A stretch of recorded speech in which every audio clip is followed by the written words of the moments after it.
FORA.tv. The world is thinking.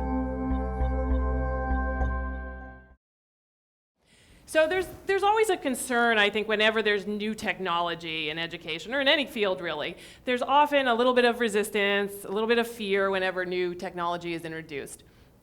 So there is a concern that I've heard raised that sort of, MOOCs are going to replace teaching as we know it. And I kind of want to say from my perspective, I think in a way that MOOCs and online lectures, all of this is just really a natural progression in education technology. And I brought a few props to illustrate this. So my mom is a retired calculus professor, and I was able to dig out of, it tells you how long I've been at Stanford, to dig out of my office at Stanford an old file of her notes. This is when she taught calculus probably back in the 1970s and 80s, and this is how she did her notes. So she wrote them out longhand. She went to class, she'd write this all up on the chalkboard. It was kind of a pain for professors because whenever her department changed the textbook, she had to rewrite this entire folder of notes. She's a great professor, but I'm sure some of you are old enough to remember the old days of professors teaching on the chalkboard, and the interaction was basically with the chalkboard, right, rather than with the students. So we've had a lot of advancements since these days. So I'm going to scroll forward to the late 1990s when I was a graduate student at Stanford. So I taught a course as a graduate student. There was the good old, everybody recognized the overhead projectors, right? So I did my whole course on overhead projector slides.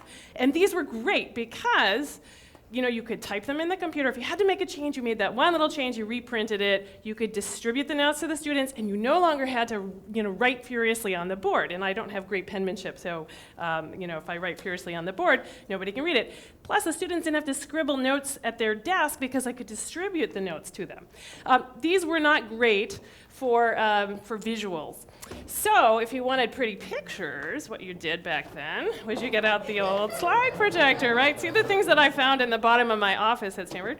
And I used to do these. So, for pretty pictures, you had to get out the slide projector.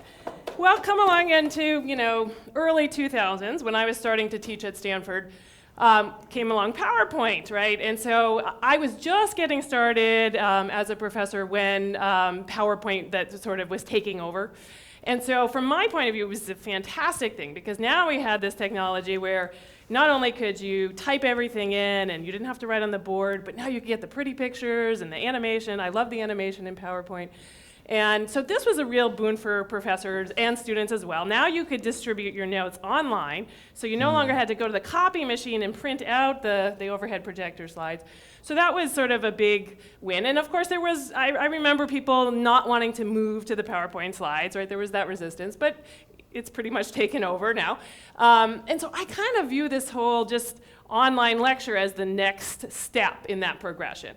So instead of taking that PowerPoint slide and preparing that ahead of time, now I'm taking my PowerPoint slide, I'm going into the video recording lab, I'm talking over my PowerPoint slide and making that the material that then gets distributed to the students. So in a way it doesn't, it's just that we now have the technology and the computing power to do all that. So I'm generally, a fan of anything that's a progression in technology. There's going to be the same resistance that there always is with new technology, but I think in the end this is going to be a boon for professors and for students alike.